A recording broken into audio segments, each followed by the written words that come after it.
It seemed at the time impossible. Has the most famous ship in the history of the world been discovered at last?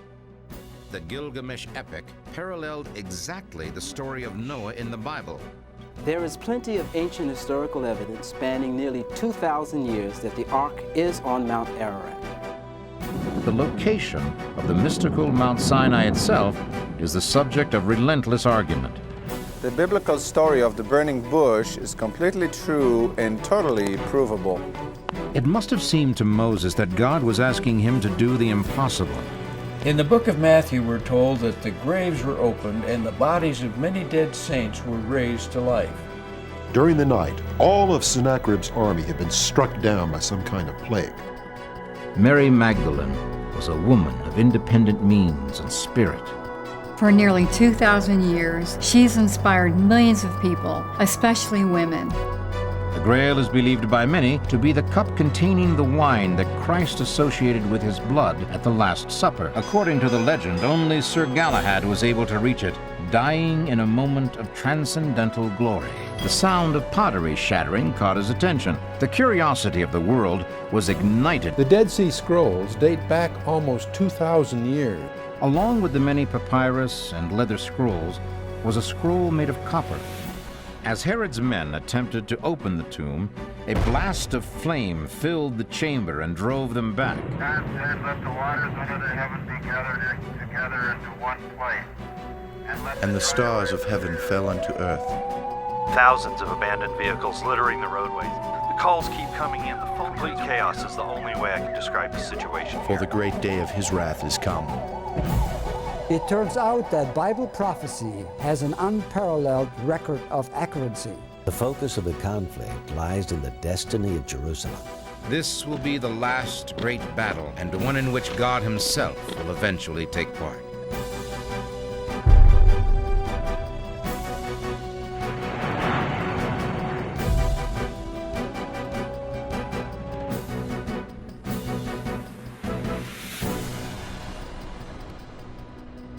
You'll be amazed at what has been discovered.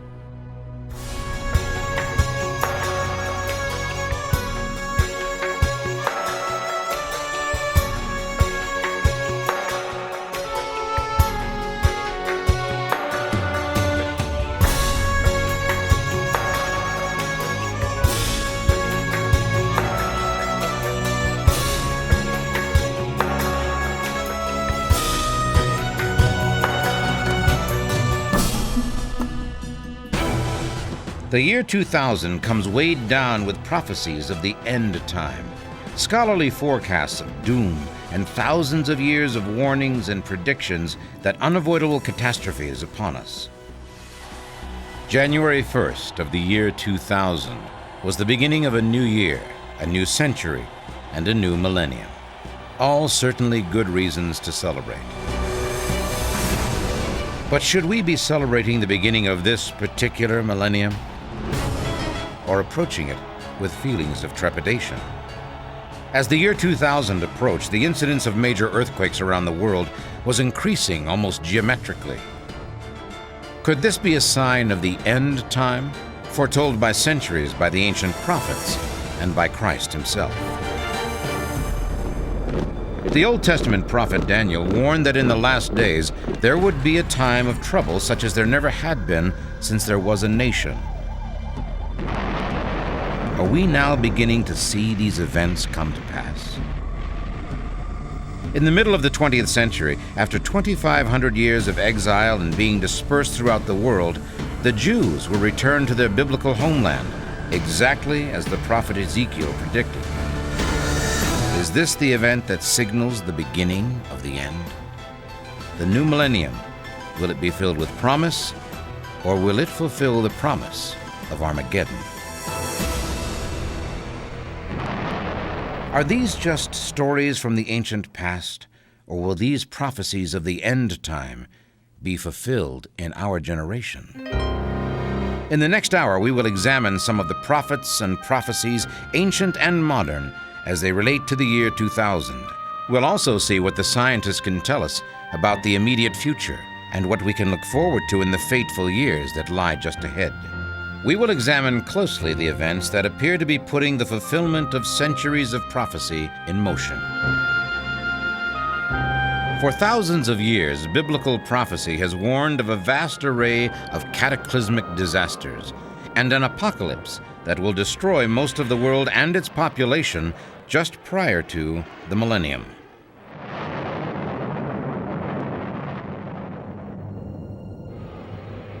But are we sure it is this millennium? More to the point, are we sure the new millennium has begun? January 1 of the year 2000 has a nice ring to it, but the new millennium actually starts January 1 of the year 2001. This year is actually part of the waning moments of the second millennium. But then again, maybe it isn't. It all depends on which calendar you're looking at. There is the Hebrew calendar, which is a lunar calendar and undoubtedly the calendar that the ancient biblical prophets would have had in mind when speaking of things to come. According to the Hebrew calendar, this is the year 5760, which means there are still 240 years before the full 6,000 years are up. Then there's the Julian calendar. This calendar begins with the reign of Emperor Diocletian and was widely used for centuries. But Pope Gregory felt that it was unsuitable and commissioned Dionysius, a 6th century monk, to recast the calendar so that the years could be counted from the birth of Christ. Unfortunately, the monk, also known as Dennis the Short, miscalculated the birth of Christ, leaving us 4 years short. Nevertheless, what became known as the Gregorian calendar, the calendar we use today, became adopted, and the millennium actually began January 1st of 1997. So we have either missed it already, or it's still 240 lunar years into the future. Or could it be somewhere in between? In any case, when we begin interpreting the signs of the times 2000, we would do well to remember that the year as it appears on our calendar is more of a reference point than an exact date. The term signs of the times comes from the book of Matthew in the New Testament of the Christian Bible, when Jesus told the Pharisees, "You know how to interpret the appearance of the sky, but you cannot interpret the signs of the times." We are in much the same position as the Pharisees, facing what many believe to be the end time or last days, but still facing the same question: can we interpret the signs that are supposed to point to the prophetic warnings? It is apparently a matter of some importance, since approximately 23% of the Bible is devoted to the end times. In the Old Testament, the prophets from Isaiah to Malachi speak primarily about the last days. In the New Testament, Matthew 24 and 25, Mark 13, Luke 21, and 2 Peter are devoted to such teachings, and of course, virtually all of the book of Revelations focuses on the end of the world as we know it. What are these signs that are at once so important that more than a fifth of the Bible is devoted to them, and so apparent that we should be able to recognize them? Aren't Bible predictions just age-old myths, as skeptics claim? It turns out, in light of recent world events, laymen and serious scholars alike are now wondering if perhaps it is possible that events as predicted in ancient Bible prophecy truly do come to pass. It turns out that Bible prophecy has an unparalleled record of accuracy. This is especially remarkable considering the large volume of prophetic scripture it contains. In the Bible there are 1,000 specific prophecies recorded, which 668 have been fulfilled. None have errors, and an amazing amount of scriptural prophecy directly addresses the dark and terrifying period known as the last days. Recent events in America, in the Middle East, and throughout the Arab world have brought enormous renewed interest in Bible prophecy, particularly that which deals with warnings of the final days. So just what are the end times as described in the Bible? Exactly what is predicted to happen? The end times, often referred to as the last days, is a period of great tribulation, the Bible says. A time of great upheaval and unrest around the world, both politically and socially. A period which also experiences unparalleled acts of natural disaster. All this precedes a bloody clash of opposing ideologies with deadly and profound consequences for every living thing on earth, leading to a final all-out battle between the forces of good and evil known as Armageddon. The prophets of both the Old Testament and the New Testament have given us specific signs to look for concerning end times. About 85% of those events have already taken place, and perhaps the most important of the signs of the end times have occurred in our lifetime. Since 1948, dozens of biblical prophecies have been fulfilled. Many point to the coming of the last days. It is no coincidence that the focus of world events is on the conflict in the Middle East, just as it was when the New Testament prophecies were written. How can experts be so certain of the relevance of recent world events to the timing of the coming last days? And just why is the year 1948 so important to biblical prophecy as it relates to the end times?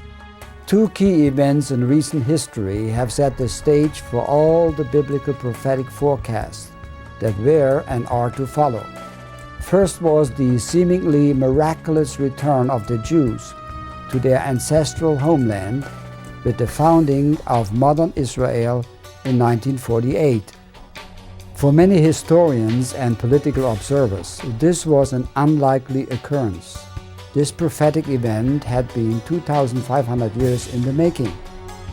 The second key event occurred as a result of the 1967 Six-Day War between Israel and the Arab neighbors. With Israel's victory, it took back control of Jerusalem, the historic location of the Jewish temple, twice destroyed in the past by hostile conquerors.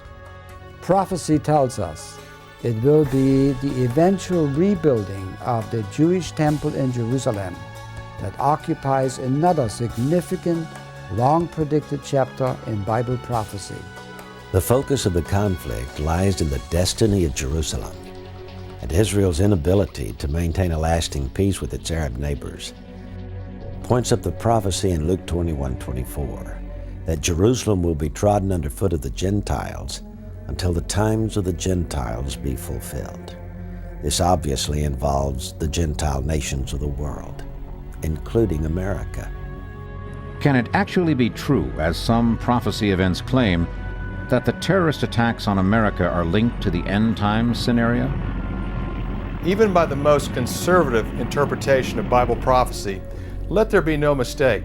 The September 11, 2001 terrorist attack on New York and Washington, D.C., and the greatly increased hostilities between Israel and the Palestinians are all signs of the approaching biblical end times. The central conflict played out in end times prophecy is exactly the key issue that's been fueling the Middle East crisis since 1948. The Muslim world disputes Israel's claim to a homeland in what is present-day Israel, a territory which the Arabs considered a sovereign, independent nation. End times prophecy basically says this conflict between Israel and the Arab factions will continue to expand until most major nations of the world are drawn into this deadly showdown with worldwide implications. The Bible specifically indicates that escalating conflicts in the Middle East set the stage for all the end-time events that follow. Ezekiel prophesied that the graves of the Jews would be opened and they would be returned to their ancient homeland, and their temple will be rebuilt on the holy site. The first part of that prophecy has been fulfilled in stunning detail. Among the most obvious of these signs today, as described in the Bible, is the promise of war and rumors of war. We are to expect a time of tribulation such as there never has been since Israel was a nation. We are told that a time will come when all things that are good will be called bad, and bad things will be called good. A flaming mountain will crash into the sea with devastating results for all of mankind, and a star called wormwood will poison a third of the world's supply of water. A great leader will be swept onto the world stage. He will establish a new religion, require everyone to accept his mark. He will demand that he be worshipped as God, and those who refuse will be killed. Christ himself warned of earthquakes in diverse places, famine, and pestilence. And finally, we will see all the armies of the world gather together against Israel on the plains of Armageddon. This will be the last great battle, and one in which God himself will eventually take part. These are not all the signs, of course, but some of the more prominent ones. And certainly, they are signs we should be able to discern if indeed we are approaching the final hour. But that's not all we have to worry about. There have been other prophets over the centuries that have written about what many believe to be our day. A pious Catholic priest named Malachy Ó Morgair lived nearly 1,000 years ago and wrote what has come to be known as the Papal Prophecy. In it, he named every pope in succession from 1134 to what he describes as the last pope. Since its publication, the Papal Prophecy, for reasons that will become clear, has often been compared to the predictions of Nostradamus, whose warnings and forecasts often had much to say about the popes. Over 400 years ago, Nostradamus wrote of air travel, submarines, royal and presidential assassinations, the French Revolution, both world wars, and the popes. None of these prophecies could have even been imagined in his own day, yet he committed them to paper with full confidence in their accuracy. But when Nostradamus was a young man, those who dared to express the prophetic gift were burned at the stake, so he wrote his predictions in enigmatic quatrains. Some of these word puzzles have remained unsolved to this day. History has unraveled most of them, however, and found them to be stunningly accurate. Nostradamus was a Jew who became a Catholic on pain of banishment. The King of France ordered all non-believers to convert or leave. Whatever its origins, Nostradamus seems to have embraced his Catholicism wholeheartedly, and his affinity with the popes is legendary. On one occasion, walking down a muddy path with his son, Nostradamus suddenly stopped, took the hand of a poor monk, and kissed it.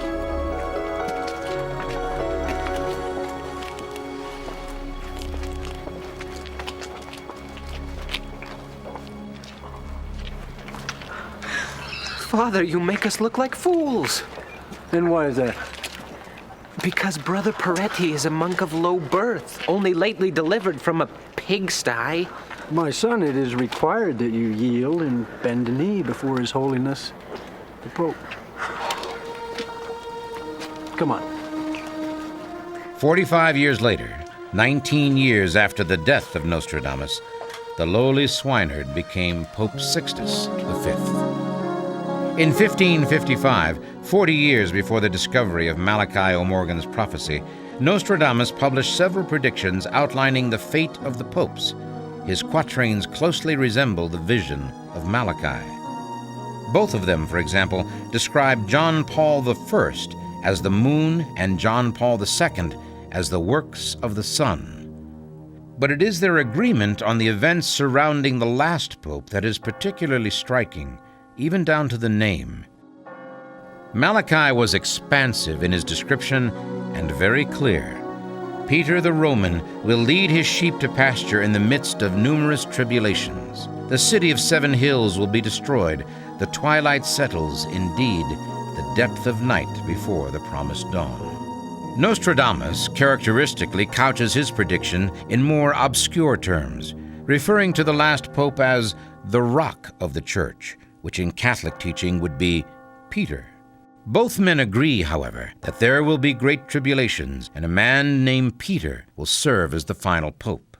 Nostradamus, in fact, in one of his more direct quatrains writes, "O vast Rome, your ruin is approaching, not that of your walls, but of your lifeblood substance." Like Malachy Ó Morgair, he sees not just the fall of the pope, but of the city as well. And if Malachi and Nostradamus are correct, there will only be 2 more popes.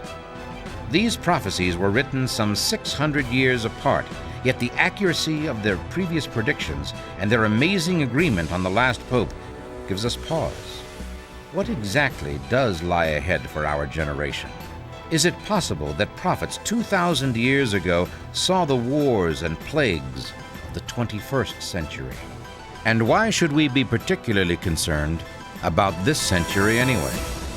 While Nostradamus' predictions have had a degree of accuracy, they are not considered scriptural, and as such are not recognized by the Christian Church. When it comes to accuracy, no one can hold a candle to the biblical prophets. Their record of prophecy is so far unblemished by any failure. Over 400 prophecies regarding the birth and life of the Savior were fulfilled in every respect. And many of us are witness to the fulfillment of prophecy in our own time, the prophecies of Ezekiel being just one example. But then the ancient prophets were judged by a different standard. In ancient times, men called prophets had only two choices.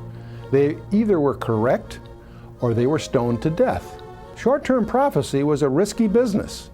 You either had to be remarkably accurate or remarkably lucky. There doesn't seem to be any reason to suppose the biblical prophecies regarding the final days before the second coming will be any less accurate. Still, is there anything that points to this millennium, whenever it begins or began, as being of special significance? Well, for one thing, we're coming to the end of nearly 6,000 years of Earth's probation according to the Bible.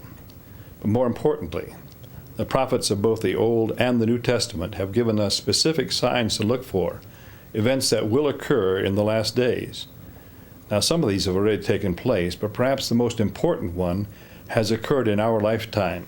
Some 2,500 years ago, the prophet Ezekiel, speaking for God, said, "O my people, I will open up your graves and bring you up from them and bring you back to the land of Israel." He went on to say, "I will take the children of Israel out of the nations where they have gone. I will gather them from all around and bring them back into their own land." And then he concluded, "I will make them one nation in the land, on the mountains of Israel, and there will be one king over them." This is one of the most remarkable and specific prophecies of all, and many of us have lived to see it happen. Now, in the context, the opening of the graves refers to the national restoration of Israel. And on May 14, 1948, just 50 years ago, the Jews became a nation in their own land. I believe the prophecy of Ezekiel is being fulfilled to the letter. Secondly, Jesus Christ predicted there would be a dramatic increase in the number of earthquakes worldwide in the last days prior to his return. Now, in the first decade of this 20th century, there were 3 major earthquakes of a 6.0 or greater magnitude. Since that time, there's been a steady increase, especially in the last 20 years. For example, from 1980 to 1990, there were 310 major earthquakes. From 1990 to 1994, there were an astonishing 747 6.0 or greater magnitude earthquakes around the world. Surprisingly, most people seem concerned not so much with if these things will happen, but when they will happen. 1,000 years ago, many people thought they would be witnesses to the end of the world. Why that was, we're not quite sure. But today, millions of people the world over point to the biblical evidence that seems to point to this generation as the end time. But does the Bible give us conflicting messages about interpreting the signs of the times? Jesus admonished the Pharisees, the religious leaders of his day, for not understanding and paying attention to the prophetic signs of the coming of the Messiah. He said to them in effect, "You understand the signs of the weather, you understand the signs of the seasons, but you've misunderstood the signs of the coming of the Messiah." Yet Jesus also warned his disciples that no one would know the day nor the hour of his coming, only the Father. In fact, even the angels do not know the precise time of the coming of Jesus Christ. On the one hand, Jesus seems to be saying that we should be able to read the signs of the times and know what these signs portend. On the other, we are told that no matter how carefully we study the matter, Christ will return at a day and an hour when he is least expected. There is really no conflict between these two admonitions by Jesus. I believe the Pharisees were looking for a sensational supernatural sign. And Jesus was saying the signs of the times, as found in the Bible, are enough. Jesus, in fact, is calling upon us to live each day as if he could come really today before the day is done. On the other hand, he commands us to occupy and do His good business until He comes. So we must plan and work as if we have 100 years. Still, the question first asked by the disciples hangs in the air. Master, when will all these things happen? Are we any nearer to an answer? Few prophets, ancient or modern, have ventured anything like a precise time for the beginning of all these events, but Isaiah did offer some clues. He said the very earth would reel to and fro like a drunken man. Is there any indication that might be happening? According to geologists, this area between the Fiji and Tonga Island groupings has always been one of the most seismologically active locations on Earth. But in 1967 and 68, something extraordinary happened. Massive seismic activity was registered here. Entire islands appeared and disappeared. On the other side of the globe, as far back as 1959, a Reuters dispatch from Athens reported water levels in several Greek harbors had dropped far enough to expose the seabed, and in 1975, Mount Etna erupted. Since that sudden and surprising volatile event, the Earth does seem to have taken on a life of its own. Earthquakes continue to increase at an alarming rate. Volcanoes, new and old, have increased their activity, while sea levels have dropped precipitously in some areas. Could it be that the increase in volcanic activity, the eruption of Mount St. Helens, earthquakes, floods, and other natural disasters actually herald the beginning of these earth changes? Could it be that the prophecy of Isaiah did in fact pinpoint the beginning of the end? In my view, the literal fulfillment of Ezekiel's prophecy regarding the return of the Jews to their homeland in 1948 signals the beginning of the end times. It seems to me the signs of the times are with us, in fact have been for a while. If the prophecies foreshadowing the end of the world have been and are now being fulfilled, what of those prophecies that are yet to be fulfilled? Virtually all of them have worldwide implications. John the Revelator, for example, tells us that in the last days, the stars will fall from the skies. And the stars of heaven fell unto earth, even as a fig tree casteth her untimely figs when she is shaken of a mighty wind. For the great day of his wrath is come, and who shall be able to stand? Could such a thing happen?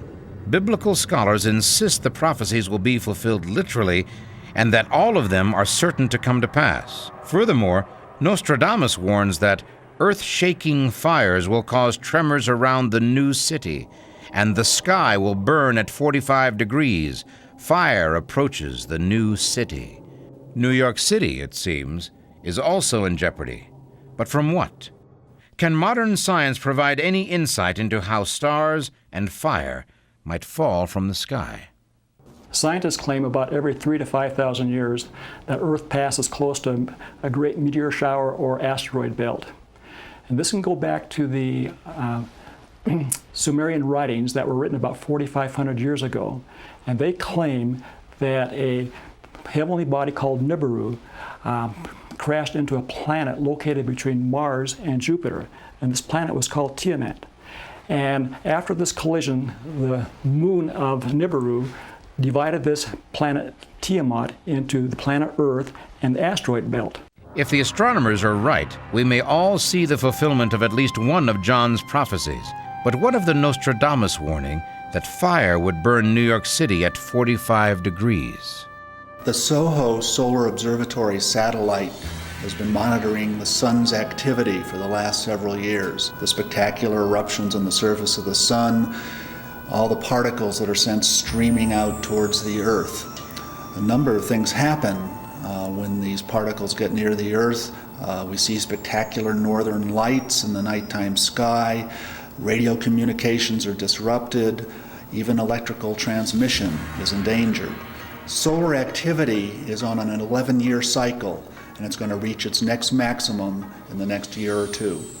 But that wasn't the case in 1989. Then a huge solar cloud slammed into the Earth in eastern Canada with disastrous results. Unable to absorb the massive electrical charge of the cloud, power lines were overloaded, and in a matter of minutes, the power grid was shut down. So great was the cloud's electrical force that power lines remained loaded and intermittent flickering was noted even after the power stations went offline. In 1989, the sunspot activity caused hundreds of millions of dollars of damage. The experts tell us that next time, sometime in the year 2000, the damage could be far worse. But is it just natural disasters that mark the last days? Or can we look for man-made catastrophes as warnings of the end time? Modern science seems to confirm the possibility that the ancient warnings could indeed materialize. So what exactly do we have yet to look forward to? Let's turn to the book of Revelations. In chapter 13, beginning with verse 16, John speaks of the great beast that will have all power in the last days. He also forced everyone, small and great, rich and poor, free and slave, to receive a mark on his right hand or on his forehead, so that no one could buy or sell unless he had the mark, which is the name of the beast, or the number of his name. This calls for wisdom. If anyone has insight, let him calculate the number of the beast, for it is a man's number. His number is 666. What John seems to be describing in considerable detail is a cashless society. Is that a possibility in our lifetime? Credit cards are marvelous things. These little pieces of plastic make it unnecessary to pack large sums of cash or write out dozens of checks. Just swipe it through the card reader and instantly your bill is paid. We're all familiar with the barcode system for checkout. It's currently in use in practically every retail outlet in our country, as well as most of the technologically advanced countries around the world. But does a technology exist that would make it possible to simply pass the laser reader across the back of your hand or forehead? And what would the laser be reading? Different translations of the Bible disagree, by the way. Some say the mark will be on the hand, others say in the hand or forehead. There are a number of groups that are promoting the advantages of a cashless society. And the steps between a credit card or debit card and having a mark on your hand or forehead are few indeed. There are very few, in order to buy or sell, especially under pain of death, that would resist receiving such a mark. The fact is, we're a lot closer to being there than most people want to believe. The vast majority, probably upwards of 85% of all transactions, are already cashless transactions. To take it a step further, if all of us were to demand cash instead of journal entries of one kind or another, there'd only be enough cash in existence to cover 5% of the transactions.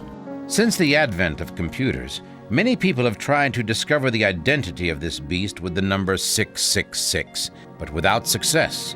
He is usually associated, however, with another of the biblical signs of the times, that great world leader who will be welcomed, adored, worshipped even, but who will eventually become the most vicious and bloody dictator in the history of the world. The man who will be called the Antichrist is prophesied to be of Middle Eastern origin, but he will rule from Rome. This man looms large on the stage of human events during the last days. So far, no one of that stature can be found anywhere on the world scene. Could it be that the ancient prophets simply missed the mark on this one?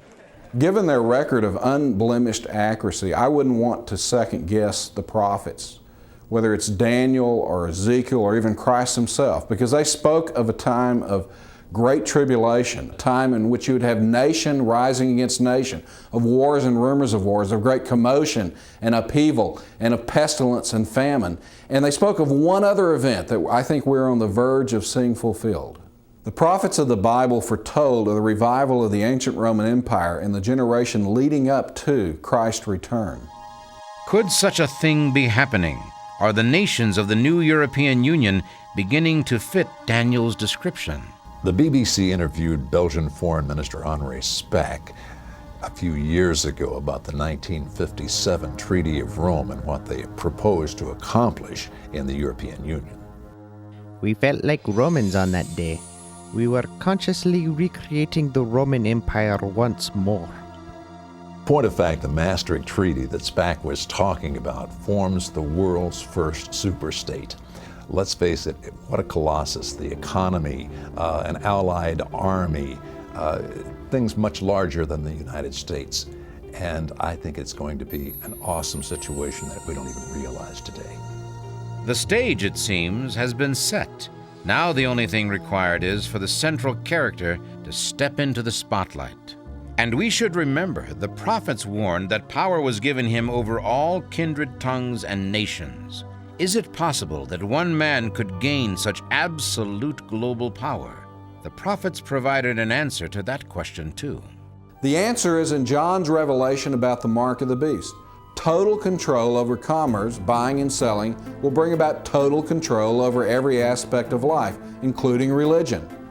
As for overcoming national sovereignty, the elite who support one world government have already suggested that it only remains for the right crisis to occur for people the world over to accept the notion that we will all be better off under a single worldwide government.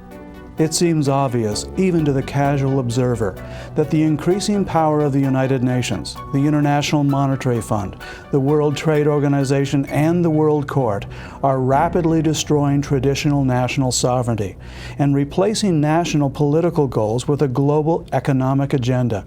Astonishingly, the global elite have admitted that this is their goal.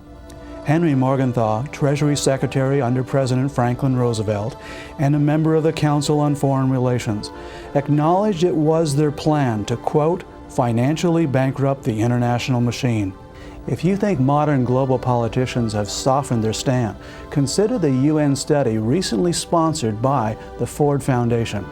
Written by Sir Brian Urquhart and Erskine Childers and published in 1994, this study boldly states that the UN General Assembly, the Security Council, the International Monetary Fund, the World Health Organization, and the International Labor Organization should all be transferred to one central location in order to centralize political control and improve overall efficiency.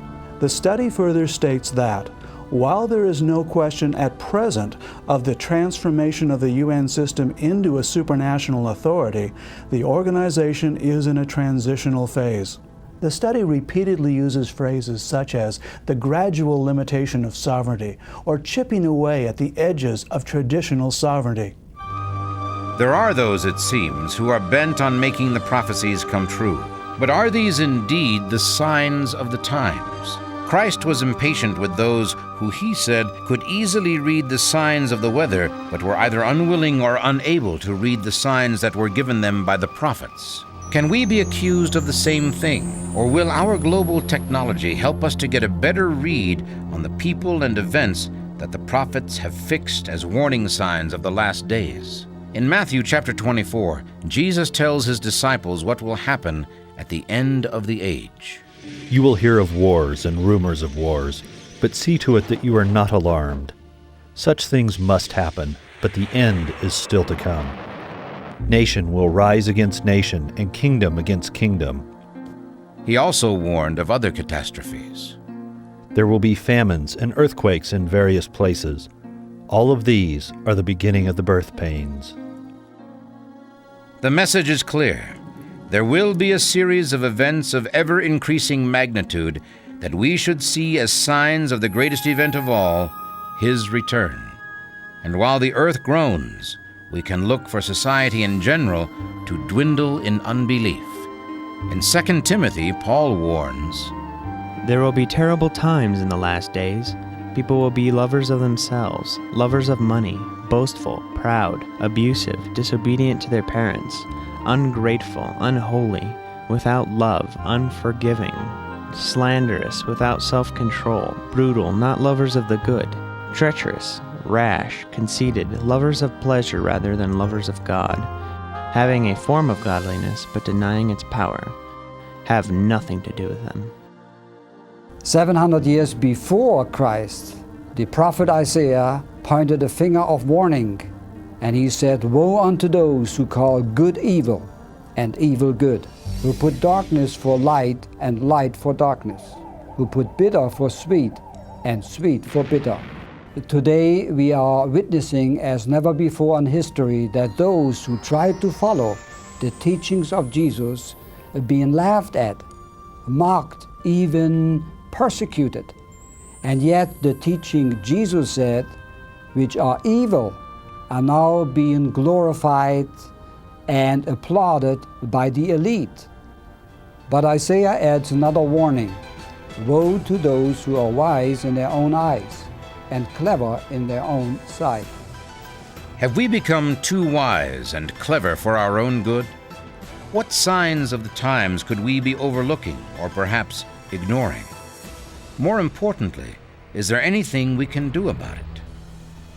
In the early 1960s, the United States Supreme Court, through a case brought by Madalyn Murray O'Hair on behalf of her son William Murray, struck down teacher-led school prayer.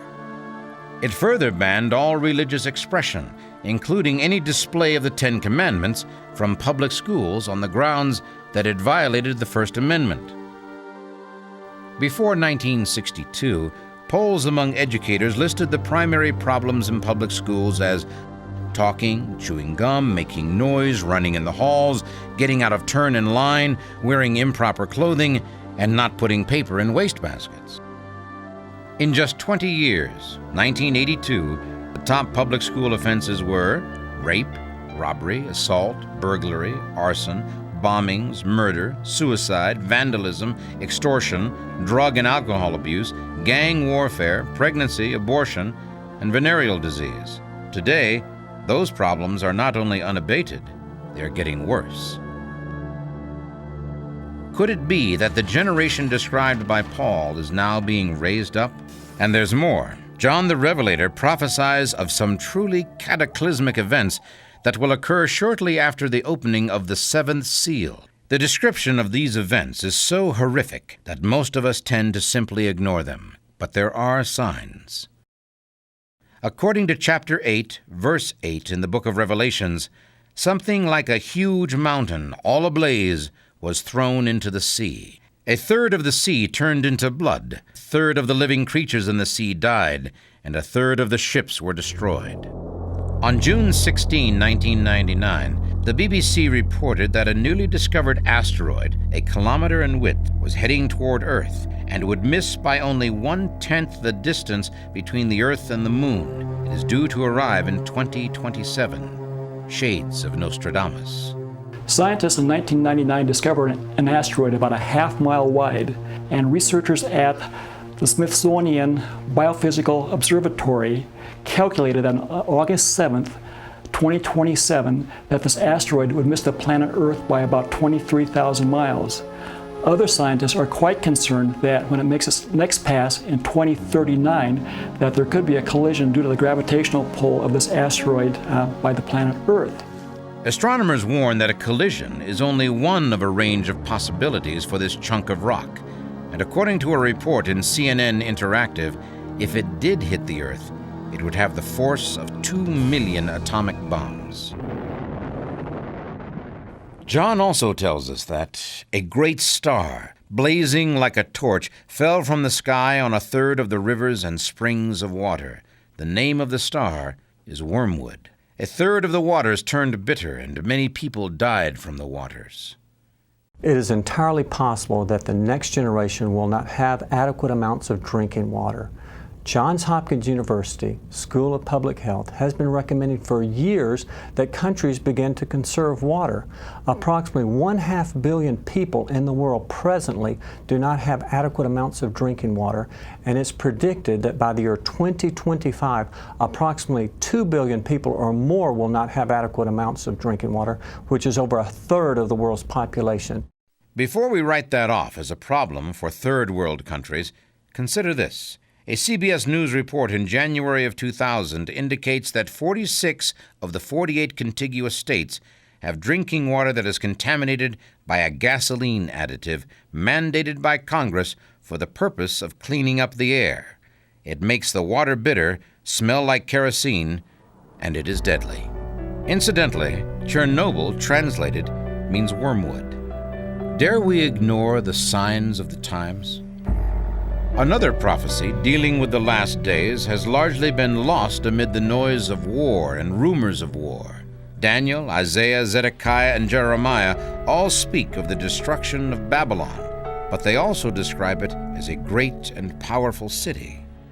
When Nebuchadnezzar reigned in Babylon 2,500 years ago, he left his legacy on cuneiform tablets so that those who would follow him would rebuild the temples and the palaces that he constructed in ancient Babylon. The Bible says that as part of the ancient time, just prior to the Battle of Armageddon, ancient Babylon, the wickedest and yet the most powerful city of the ancient world, will again be rebuilt to assume a major role in end-time events. Saddam Hussein has been rebuilding the ancient city of Babylon just as it was during the time of Nebuchadnezzar.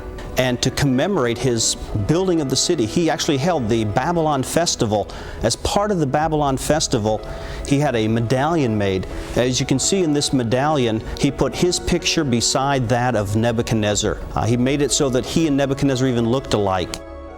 Few would argue that Saddam Hussein sees himself as a man of destiny, and by making Babylon a great city once again, he would secure his place in history. But Hussein is probably ignoring the rest of the biblical prophecy that says this glorious new Babylon will be destroyed in a single hour. We have only touched upon a few of the dozens of prophecies that are regarded by many as signs of the last days, but the signs seem frighteningly clear. If the prophets can be believed, the end time is very near. Jesus repeatedly encouraged his followers to pay attention to the prophetic signs of his return. In fact, in Luke 21:28, Jesus said, "When these things begin to come to pass, then lift up your head and look up, because your redemption draws nigh." That being the case, there is one more sign we would do well to watch for. This is the sign that warns of the last great battle that marks the true end of the age and the beginning of the millennium. Ezekiel speaks forcefully of a great army that will appear on the scene in the last days, pouring out of the land of the north and led by a prince named Gog. Most scholars agree that the invasion force will be a multinational coalition headed up by Russia. The ancient term Meshach actually refers to the modern city of Moscow, and the ancient Tubal refers to the modern city of Tobolsk. But Ezekiel also warns that they will bring with them Persians, today's Iran, Libya, and Ethiopia, and in the latter years they will seek to annihilate Israel. But will Russia, a current ally of the United States, be leading the attack against Israel? Just where in the Scriptures is this unique alliance between Russia and the Arab and African nations spelled out? It was Ezekiel who predicted that a nation to the extreme north of re-established Israel will become that country's arch enemy. It will be a nation with a vast arsenal, which is used to arm the allied Arab and African nations. Ezekiel 38 and Revelation 20 refer to this country by the name of Magog. The ancient people who are called the Magog are commonly believed to have been the ancestors of the Russian nation. Russia is the only individual nation to the north of Israel capable of carrying out a well-armed, multinational organized assault on Israel. It's generally considered a former superpower, but is still the second or third most heavily armed country in the world. Since the end of the Cold War, Russia seems to have taken a more peaceful stance. Why would it engage in what is certain to be another major world war? Has Russia's attitude toward the Middle East, and particularly the Jewish state, softened? And why is it that throughout all of these foretold events depicting the end times, there is no mention in prophecy given to the role played by the United States? What could possibly happen that would keep America on the sidelines during this critical final battle between the forces of good and evil? Since an end to the Cold War was declared by the major powers, Russian belligerence seems to have given way to a more conciliatory position. The days of pounding a shoe on the table at the United Nations appear to be gone. Does this mean the consequences of the Magog prophecy have been avoided? Or could it be the inevitable has just been postponed? Despite its more recent cooperative attitude toward America, Russia's communist ideology has not faded away. Russia has a history of playing both sides of the street. Late in 2001, Iranian Defense Minister Ali Shamkhani and his Russian counterpart Sergei Ivanov signed a bilateral defense and military cooperation pact. This agreement paves the way for up to $300 million a year in arms sales to Iran, who of course is a sworn enemy of Israel. The book of Revelation predicts another world power will enter the final end times war with an army of 200 million soldiers. This entity is referred to as the Kings of the East. John the Revelator adds considerable detail to Ezekiel's account. He says that the army will be considerably larger than any army ever assembled. In a striking example of how prophecy can be read in today's headlines, in April 1961, Red China boasted they could field an army of 200 million soldiers. Ezekiel says Gog will come with many nations, a great horde, like a cloud that covers the land, and they will seek to annihilate the land that is brought back from the sword and is gathered out of many people. The ensuing conflict is predicted to leave 1/3 of the world's population dead. The destruction of Israel will seem assured, but at the last minute, the Lord will step in and wreak a terrible retribution upon the forces of Gog. The world, according to the prophets, ancient and modern, is now politically and geographically aligned to see the prophecies fulfilled. But is there any definitive way to tell when that battle will begin? In Daniel 9, there is a prophetic timetable. It speaks of 70 groups of 7 years each, or a total of 490 years. The clock began ticking when the command went out to rebuild Jerusalem after having been destroyed by Babylon. It has stopped the day that Christ rode into Jerusalem to proclaim himself as the Messiah, the King. That was exactly 483 years to the day. 69 of the 70 weeks are now used up. The prophetic clock stopped at the appointed time, and Daniel described a gap between the 483 years and the final 7 years of the prophetic timetable. During that gap, the events that were once prophetic have now been confirmed in history, and we are now looking for that clock to start ticking again.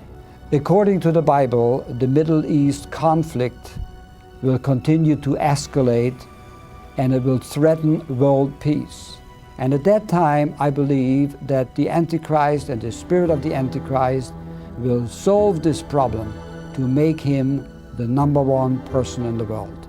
The future world leader or future Führer will make a strong covenant with the Israelis, and under his protection, the temple will be rebuilt in Jerusalem, and the law of Moses of offering and sacrifice will be reinstituted.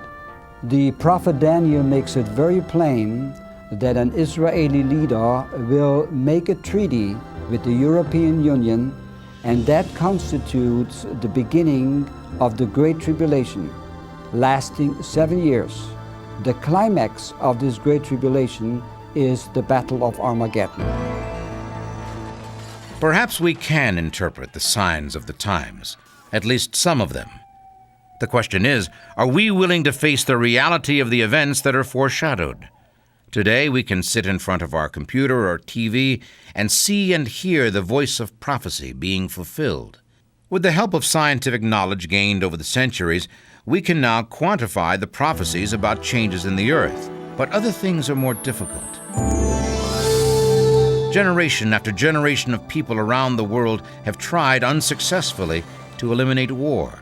Now, even as we struggle toward what seems to be the inevitable final battle, success seems no nearer. If these are truly signs of the times, is the devastation that is predicted for the world a certainty? Is there a way to escape the terrible things to come as a result of the rule of the Antichrist and the mark of the beast?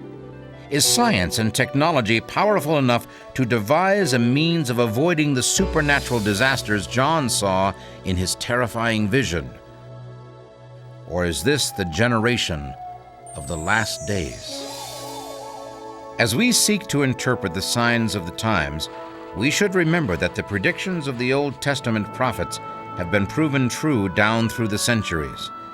That fountain of prophecy is now and has always been available to all people in all times, for those who are willing to listen no one is left without the benefit of a warning voice.